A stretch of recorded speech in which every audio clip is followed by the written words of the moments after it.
Каждый ведь из нас мечтает о презентации, которая будет работать сама, без нашего с вами участия. Ну что ж, сегодня будем учиться делать именно такую.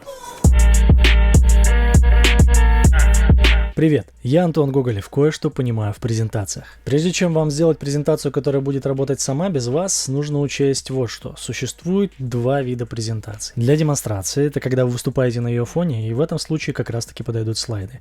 Мы еще поучимся с вами их делать.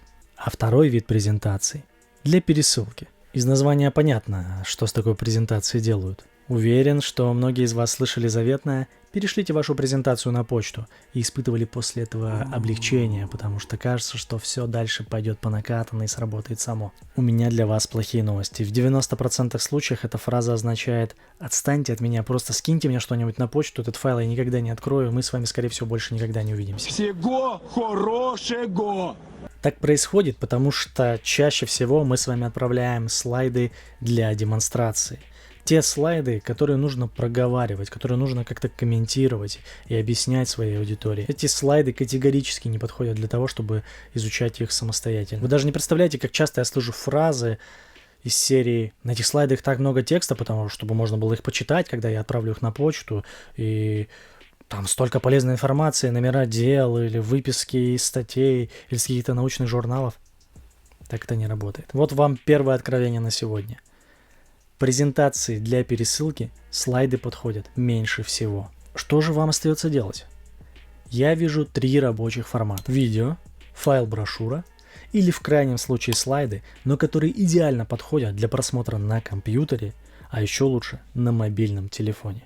Запомните вот что, я вам уже об этом говорил. Выступая на сцене, вы можете перелистывать какое угодно количество слайдов. Клик на сцене не стоит ничего. Клик вашей аудитории, самостоятельный клик, стоит очень дорого. Заставить вашу аудиторию самостоятельно перелистывать и изучать ваши слайды требует невероятно много усилий. Но имейте в виду, что в настоящее время уже больше 80% контента потребляется на мобильных устройствах.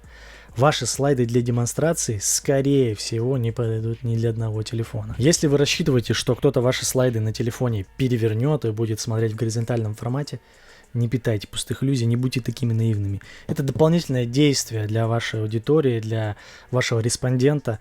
Не нужно его обременять лишней работой. Тем более, что можно все сделать гораздо проще. Ну давайте по порядку. Начнем с видео. Я действительно считаю, что когда вам говорят «пришлите свою презентацию мне на почту», вполне себе можно прислать видеофайл или ссылку на видеохостинг Яндекс.Диск или YouTube, где будет выложено видео. Вы можете просто снять на видео свою презентацию для демонстрации. Так вы увидите все свои косяки и недостатки в выступлении, увидите, где темп проседает, и сможете вырезать все скучные моменты. Для этого не требуется сложного монтажа. Получатель же увидит тот контент, который он привык смотреть на своем компьютере и еще раз на своем телефоне. Коллеги, привет! Я настоятельно настаиваю на том, что нам необходимо закупиться вот такими аккумуляторами. Они идеально нам подходят, у них тоже 4 контакта, их делает Panasonic. И к этому видео я приложил таблицу сравнения с ценами производителей.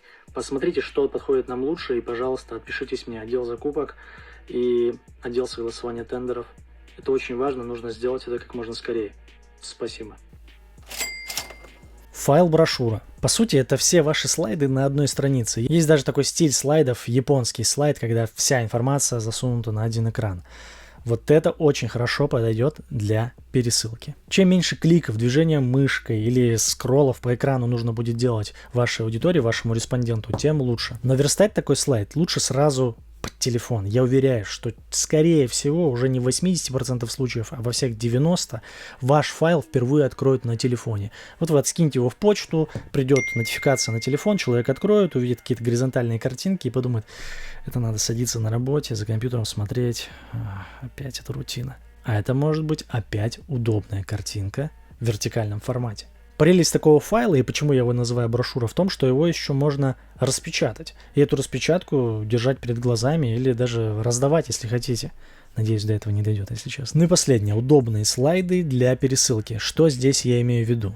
Фактически, это веб-сайт с вашей информацией в формате PDF. Если вы в состоянии сверстать веб-сайт под свою презентацию, в принципе, для этого уже есть специальные платформы, Google слайды или Figma. Нет проблем, делайте это может сработать. Но имейте в виду, что не все респонденты понимают, как этим пользоваться, элементарно, как скроллить экраны. Плюс лично у меня есть вопросы к мобильной верстке этих приложений, пока что. В формате PDF же все проще, везде он открывается примерно одинаково. Вы сами себе можете его отправить и тут же попробовать покрутить, посмотреть, что из этого получается. И снова я предлагаю вам заморочиться над тем, чтобы сверстать не просто свои слайды в формате PDF, а полноценную интерактивную презентацию с кнопками, которые будут переносить вас по страницам ваших слайдов, с интерактивным содержанием.